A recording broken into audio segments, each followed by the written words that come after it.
안녕하십니까? 제1강에서 학교폭력 법률 개정 주요 내용을 잘 들으셨죠? 제2강에서는 학교폭력 사안 처리의 이해를 도와드릴 강사 박영민입니다. 오늘 설명드리는 내용들은 업무 포털에 업무 DB에 탑재되어 있는 내용을 바탕으로 제작되었음을 말씀드립니다. 저희 도교육청에서는 선생님들께서 흐름도의 절차에 따라 사안 처리를 할 수 있도록 상세한 유의사항과 서식들을 업무 DB에 탑재해 두고 있습니다. 사안이 발생하면 걱정하지 마시고 순차적으로 접속을 하셔서 정리를 하시면 됩니다. 이전 교육에서 학교의 기본적인 조치사항 안내를 하였으니 학교폭력 신고 및 접수, 그리고 보고에 대해서 안내해 드리도록 하겠습니다. 학교폭력 신고 접수 대장의 작성은 접수번호는 학구명, 연도, 일련번호 표기를 하시고 학교형 학교폭력 신고 접수 대장 서식에 입력하시고 사안 번호는 학교명, 연도, 일련별로로 하시고 단 관련 학생 간 쌍방 폭행인 경우 피해 가해 입장에서 두 건으로 접수를 꼭 하시기 바라며 피해 가해 학생으로 구분하여 표현하시지 않도록 유의하시기 바랍니다. 학교폭력 신고 접수 대장 관리는 학교폭력 책임교사가 기록하고 관리하며 접수대장은 학년도 단위로 작성 및 관리를 하시면 됩니다. 보고의 절차는 전담기구에서 학교장에게 보고 시 접수대장 확인을 하여야 합니다. 교육지원청은 보고용 학교폭력 사안 접수 보고서를 하시고 48시간 이내에 공문으로 접수 또는 긴급시 유선 보고를 한 다음 보고서를 보내셔도 됩니다. 사안 발생 보호자 통보가 중요한데요. 우선 학부모 통보는 내교하도록 하여 접수 내용을 설명하거나 전화로 연락하여 안내를 하시되 꼭 면담 일지를 기록하거나 양해를 구하고 전화통화를 녹음 등 근거 확보를 권장하며 신고 접수한 사안과 향후 진행 절차에 대해 안내를 하시기 바랍니다. 다음은 관련 학생 긴급조치 결정 및 이행으로 필요시 보호조치 안내입니다. 긴급조치 결정권자는 학교의 장으로 관련 학생 보호를 위한 긴급조치 결정의 사유로는 학교장은 관련 학생의 보호를 위하여 긴급하다고 인정하거나 피해 학생이 긴급 보호 요청을 하는 경우에는 학교폭력대책심의위원회의 조치 결정 전에 제1호, 제2호 및 제6호의 조치를 할 수 있습니다. 꼭 관련 학생 보호 긴급조치는 반드시 보호자의 동의를 구해야 하며 동의서를 확보하시기 바랍니다. 관련 학생 긴급조치 결정 및 이행으로 필요시 선도조치 안내입니다. 긴급조치 결정권자는 학교의 장으로 관련 학생 선도를 위한 긴급조치의 결정의 사유로는 학교장은 가해 학생에 대한 선도가 긴급하다고 인정할 경우 우선 제1호부터 제3호까지 제5호 및 제6호의 조치를 할 수 있으며 제5호와 제6호는 병과 조치할 수 있습니다. 학교장이 우선 출석 정지를 할 수 있는 사안으로 2명 이상이 고의적, 지속적으로 폭력을 행사한 경우와 전치 2주 이상의 상해를 입힌 경우나 신고, 진술, 자료 제공 등에 대한 보복을 목적으로 폭력을 행사한 경우와 학교장이 피해 학생을 가해 학생으로부터 긴급하게 보호할 필요가 있다고 인정하는 경우입니다. 첫째, 학교장이 우선 출석 정지 조치를 하려는 경우에는 가해 학생 또는 보호자의 의견을 들어야 합니다. 둘째, 출석 정지 기간 중 등교하여 별도의 실에서 위클래스 상담 및 특별 프로그램 등 적절한 교육적 프로그램을 마련하여 조치를 이행합니다. 특히 관련 학생 선도를 위한 긴급 조치는 교육지원청으로 공문 시행을 하여 보고해야 되며 관련 학생 긴급 조치 보고서를 작성하여 공문 시행 후 관련 학생과 보호자에게 통보서를 등기 우편으로 발송하면 됩니다. 긴급조치 보고서 서식은 업무 DB를 참고하시면 되겠으며 피해 학생 긴급조치가 이루어진 경우에는 피해 학생 학부모의 동의서를 반드시 첨부해야 합니다. 가해 관련 학생 긴급조치로서 제6호 출석 정지인 경우에는 학생 및 학부모 의견 청취 기회를 부여해야 합니다. 다음은 전담기구 조사 단계입니다. 전담기구 조사 단계 이전에 학교에서 전담기구는 어떻게 구성되는지 먼저 살펴보도록 하겠습니다. 단위학교의 전담기구는 다음과 같이 구성합니다. 먼저 전담기구의 구성권자는 학교장이며 교감, 전문 상담교사, 보건교사, 학교폭력 책임교사, 학부모 등으로 구성합니다. 전담기구 조사 책임자는 학교장이며 총괄은 교감 선생님이 하십니다. 이때 학부모는 전담기구 구성원의 3분의 1 이상으로 구성해야 합니다. 예를 들면 전담기구 인원이 5명이다. 3분의 1 이상인 2명 이상으로 구성해야 하고 6명이면 2명 이상, 7명일 때는 3명 이상으로 구성해야 합니다. 또한 전담기구를 구성하는 학부모는 학교 운영위원회에서 추천한 사람 중에서 학교장이 위촉할 수 있으며 전담기구위원회 회촉, 심의 방법, 업무 분장 등 전담기구 운영에 필요한 사항은 학교의 장이 정할 수 있습니다. 만약 학교에 전문 상담교사가 없을 경우 전문 상담사로 구성할 수 있으며 전문 상담사가 없을 경우에는 학교에서 상담 업무를 대신할 수 있는 교사로 구성할 수 있습니다. 마찬가지로 학교에 보건교사가 없을 경우 보건 업무를 담당하는 교사로 구성할 수 있습니다. 구성권자의 판단하에 소속 교원, 학생부장이나 학교무부장 등을 추가로 구성할 수도 있습니다. 다음은 전담기구의 사안조사에 대해 말씀드리도록 하겠습니다. 전담기구의 사안조사 절차는 4단계로 구분할 수 있습니다. 먼저 사실확인 단계, 두 번째는 관련 학생 및 학부모의 요구사항 확인, 세 번째는 사안조사 결과보고서 작성, 마지막은 사안보고 단계입니다. 첫 번째, 사실환계 단계에서는 관련 학생의 면담조사를 실시하고 주변 학생, 즉 목격자가 있었다면 목격자 조사나 CCTV 확인과 같은 정보를 수집하고 관련 학생들의 심리적, 신체적 상태를 확인해야 합니다. 특히 관련 학생과 목격자 면담 조사를 하는 경우에는 육하 원칙에 근거하여 학교폭력 사안 확인서를 구체적으로 작성하게 합니다. 또한 면담교사는 관련 학생, 목격자, 보호자와의 면담 내용을 바탕으로 면담 일지를 작성해야 합니다. 면담을 진행하는 교사는 사실 확인 단계에서 폭력의 유형, 폭력의 형태, 일회성인지 지속적인지, 학교폭력 발생 원인 등과 같은 학교폭력 사안에 대한 객관적이고 정확한 사실을 확인해야 합니다. 이어서 두 번째 요구사항 확인 단계에서는 관련 학생과 보호자의 사안 해결에 대한 요구사항을 파악합니다. 피해 가해 상황에 대한 수용 정도 및 사과, 처벌, 치료비 등에 대한 합의, 재발 방지 요구 등 피해자가 요구하는 사항을 정확히 파악해야 합니다. 세 번째는 결과보고서 작성입니다. 학교폭력 책임교사는 학교폭력 사안을 종합적으로 판단할 수 있도록 사안조사 결과 보고서를 작성합니다. 이때 가해자가 가해 사실을 인정하지 않아도 목격자나 다른 여타 상황에서 사실로 파악이 가능하면 확인된 사실로서 사안조사 결과 보고서에 기록할 수 있습니다. 만약에 사안조사 내용 중 피해 및 가해 학생의 첨예한 의견 대립이 있고 사실 확인이 어려운 부분이 있다면 사안조사 결과 보고서에 양측의 주장을 모두 기록할 수도 있습니다. 마지막으로 전담기구에서 작성된 사안조사 결과 보고서를 학교장에게 내부 결재를 통해 최종 보고해야 합니다. 이와 같이 전담기구에서 사안조사가 마무리되었으면 사안조사 결과를 보호자에게 통보해야 합니다. 보호자에게 통보는 내교하도록 하여 사안조사 결과 보고서를 요약한 내용을 바탕으로 설명하거나 전화로 연락하여 안내할 수 있습니다. 이때 반드시 면담일지를 작성하거나 양해를 구하고 통화 녹음을 하여 보호자 통보를 했다는 기록을 남겨두셔야 합니다.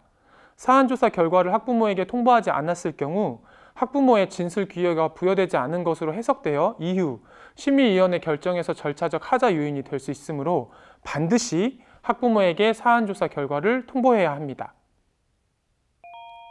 다음은 전담기구의 학교장 자체 해결 여부 심의에 대해 설명드리도록 하겠습니다.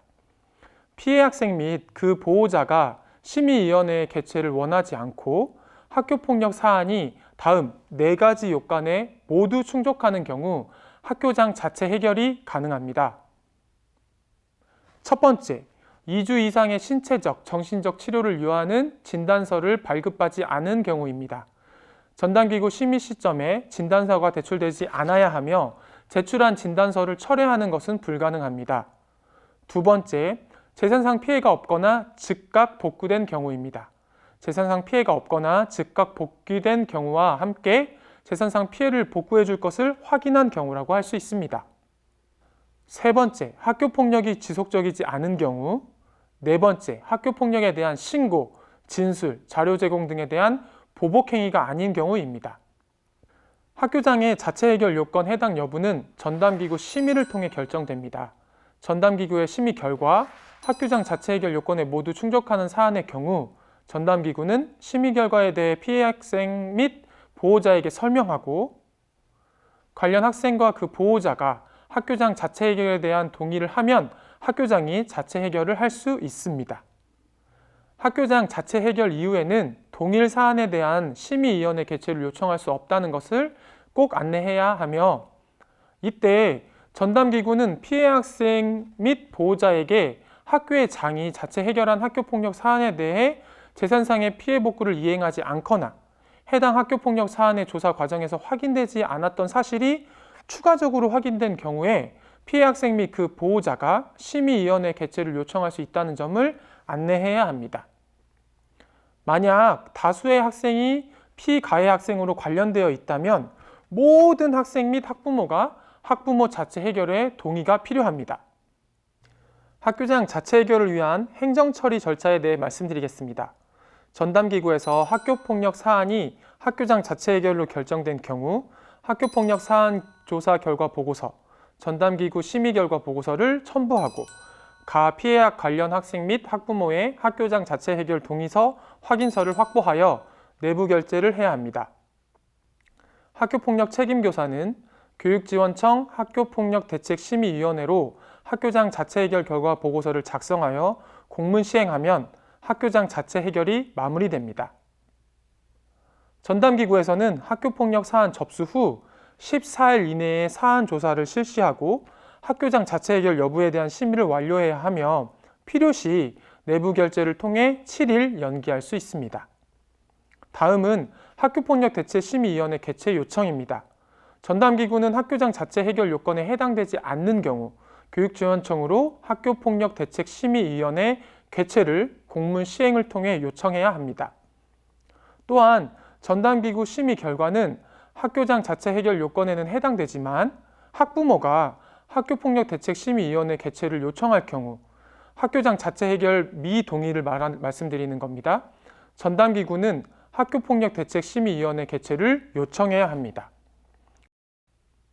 학교폭력대책심의위원회 개최 요청 시 첨부해야 할 서류는 전담기구 심의 결과 보고서, 학교폭력 사안조사 결과 보고서, 관련 학생 확인서, 보호자 확인서, 목격자가 있었다면 목격자 확인서, 긴급조치를 했을 경우 긴급조치 보고서, 기타, 진단서, 상담일지, CCTV 자료 등이 있습니다. 지금까지의 내용을 다시 한번 도표와 함께 정리해 보도록 하겠습니다. 먼저 학교폭력이 접수되면 전담기구에서 학교폭력 사안조사를 실시합니다. 작성된 사안조사 결과 보고서를 바탕으로 전담기구에서는 학교장 자체 해결을 심의합니다.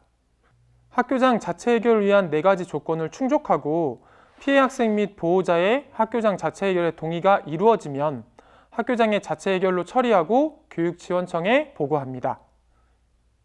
단, 학교장 자체 해결을 위한 4가지 조건이 미충족되었을 경우 그리고 피해 관련 학생 및 학부모가 학교폭력대책심의위원회 개최를 요청할 경우 전담기구는 교육지원청으로 개최를 요청합니다. 다음은 학교폭력대책심의위원회의 조치 결정에 대해 말씀드리겠습니다. 교육지원청에서는 학교로부터 학교폭력대책심의위원회 개최 요청 공문이 접수되면 심의위원회를 개최하여 관련 학생 보호 및 선도 조치를 심의하게 됩니다. 학교에서는 심의위원회의 요청에 따른 관련 자료 제출 및 관련 교원의 출석 등에 최대한 협조해야 합니다. 교육장은 심의위원회 조치 결정 후 관련 학생 및 학부모 측에 서면으로 통보하고 학교에 공문으로 조치 결정을 통보합니다. 학교는 교육장의 조치 결정 통보서를 확인하고 관련 학생 및 학부모와 협의하여 조치 이행 계획을 14일 이내에 수립하고 교육지원청으로 조치 이행 결과를 보고해야 합니다. 피해 학생과 가해 학생 혹은 그 학부모가 심의위원회의 조치가 약하다거나 과하다고 생각할 경우 행정심판을 제기할 수 있습니다. 행정심판에 대한 안내는 심의위원회에서 조치를 통보할 때 함께 이루어집니다. 또한 행정심판은 국, 공립 및 사립학교에 관계없이 모두 청구할 수 있으며 행정심판을 거치지 않고 바로 행정소송을 제기할 수도 있습니다. 그러나 행정심판이나 행정소송의 제기가 심의위원회의 조치사항을 이행하는 것에 영향을 주지 않는다는 점을 기억하셔야 합니다. 행정심판과 행정소송 모두 집행정지 결정이 내려지기 전까지는 조치사항의 이행을 막을 수 없습니다. 집행정지 결정은 위원회의 처분을 집행하거나 절차의 속행 때문에 중대한 손해가 생기는 것을 예방할 필요성이 인정되는 경우에 결정됩니다. 따라서 학교에서는 집행정지 결정이 통보되기 전까지는 심의위원회의 조치사항을 이행하는 것이 우선이라는 점을 기억해 주셔야 합니다. 이번 강의의 마지막 내용은 가해 학생에 대한 조치사항 학교생활기록부 기재와 삭제입니다. 제목에서 나타났듯이 학교폭력 피해 학생 조치사항은 생활기록부에 입력하지 않습니다. 기본적으로 가해 학생에 대한 조치사항은 학교에서 조치결정 통보 공문을 접수한 즉시 학교생활기록부에 기재해야 하는데요. 조치의 종류에 따라 기재 내용이 달라집니다. 먼저 제1호, 제2호, 제3호, 제7호의 조치는 행동특성 및 종합의견에는 기록합니다. 다만 제1, 2, 3호 조치는 학생의 행동 개선에 대한 교육 가능성을 염두에 두어 기재를 유보할 수 있습니다. 그러나 학생이 제1호, 제2호, 제3호의 조치사항을 이행하지 않거나 학생이 1호, 2호, 3호 조치사항을 받은 후 동일 학교급에서 재학하는 동안이나 초등학생의 경우 첫 조치를 받은 후 3년 이내에 다른 학교폭력 사건으로 조치를 또 받는 경우에는 기재해야 합니다.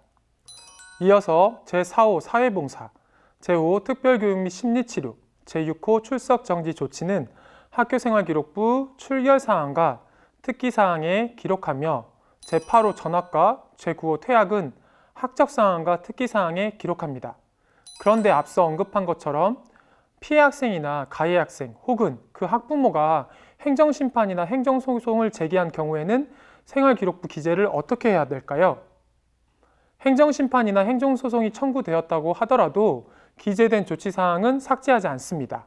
향후에 조치가 변경되거나 취소될 경우에는 수정할 수 있지만 조치결정 일자는 변경하지 않습니다. 즉, 처음 조치가 내려져 공문이 접수된 날짜를 그대로 표기하는 것입니다.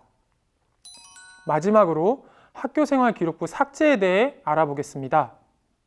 생활기록부 기재와 마찬가지로 제1호, 제2호, 제3호, 제7호의 조치를 하나로 보시면 됩니다. 제1, 2, 3, 7호 조치의 경우 학생의 졸업과 동시에 삭제하며 만약 학생이 졸업 전에 학업을 중단했다면 그 학생이 학교를 다녔을 때를 가정하여 졸업할 시점에 삭제하면 됩니다. 제4호, 제5호, 제6호, 제8호의 조치의 경우 졸업일로부터 2년 후에 삭제하는 것을 원칙으로 하며 해당 학생의 졸업 직전에 학교폭력 전담기구의 심의를 거쳐 졸업과 동시에 삭제할 것인지에 대한 여부를 결정할 수 있습니다. 단 첫째, 다른 사안으로 조치를 받은 적이 없고 둘째, 조치 결정일로부터 졸업 학년도 2월 말까지 6개월이 경과된 경우에 해당됩니다. 이상으로 심의위원회의 조치 통보 이후 학교에서의 사안 처리에 대해 강의를 맡은 박영민이었습니다. 이 강의가 2020학년도 학생부 선생님들의 업무 처리에 조금이나마 도움이 될 수 있기를 간절히 기원합니다. 긴 강의 들어주셔서 감사합니다.